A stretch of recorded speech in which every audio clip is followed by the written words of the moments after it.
The long-term results of the DPP tell us that the effect of metformin to be beneficial in terms of preventing progression to diabetes or delaying progression to diabetes, that effect persists over the entire 15 years of follow-up, and it's looking to persist into the predictable future.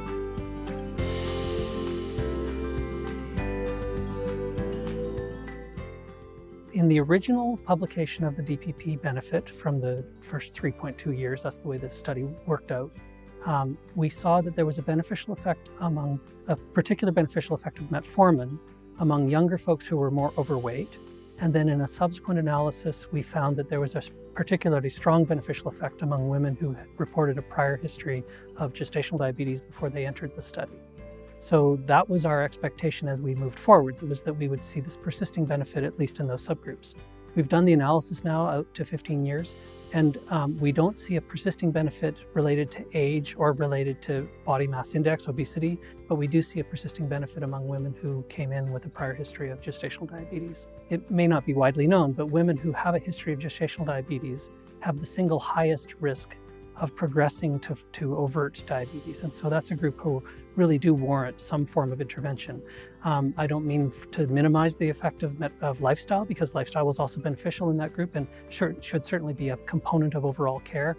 But when we look at the women who were randomized to metformin, they had an added benefit that was over and above what we could see otherwise with other therapies. So metformin is a particularly beneficial therapy among women with gestational diabetes. That should equate to, use in the general population. We haven't seen a strong an uptake in general of metformin for prevention, let alone in specific subgroups. And that's what we're trying to get to with ongoing publications, is to make sure that the world knows that not only was there benefit 15 years ago, but there's persisting benefit, and that there are people who have particularly strong benefit. There is a question about why we don't see strong uptake among primary care providers, general medical providers, for metformin use in prevention of type 2 diabetes. The question is why, and some of the thinking is that it's because it's officially an off-label use of the medication. And so we have been pushing an effort with the FDA to try and find some pathway to making an on-label use for prevention of diabetes for metformin, which has its own complications. For people in primary care, general medical practice, who are seeing someone with prediabetes, evidently have elevated risk of progressing to diabetes. They're overweight, it's a woman with a history of gestational diabetes, they have high glucoses or rising glucoses that are being monitored over time, and the doctor wants to do something about that.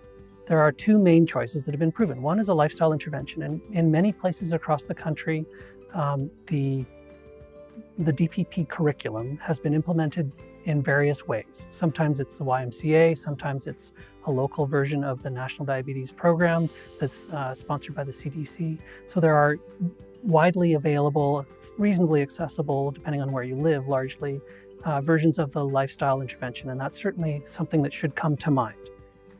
Metformin is a perfectly reasonable alternative. The fact that it's off-label should not be a deterrent in my mind.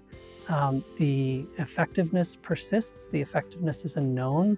It's has a known side effect profile. So the same things that happen for folks where we start metformin in diabetes happen for folks where we start metformin in prediabetes for prevention.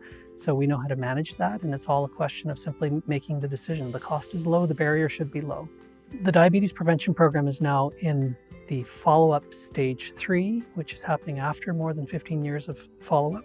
We're continuing to follow those people. With the first 15 years of evaluation, we know that the original large benefit of lifestyle persists over time.